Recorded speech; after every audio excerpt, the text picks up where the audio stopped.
So ngayon, na CEO ka na ng sarili mong negosyo, ng Gig Sportswear, paano naman ka naman nagde-decision ngayon pagdating sa quality ng mga produkto na nilalabas mo?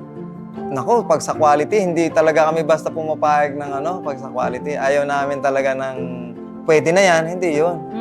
Okay na yan. Ang tanong lagi namin sa kanila, pag ikaw ba nagsuot niyan, matutuwa ka. Di ba?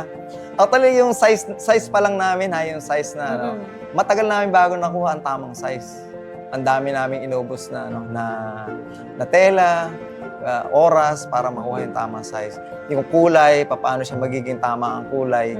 Isa-sample muna namin yan para tingnan namin kung ito ba talaga yung kulay na gusto ng client, ito ba yung magandang kulay, ginagawa namin. Tapos yung tela, bago namin tinitingnan namin kung ito ba talaga yung tela na lagi namin ginagawa, yung quality, lagi namin ginagawa. Yun yung SOP namin.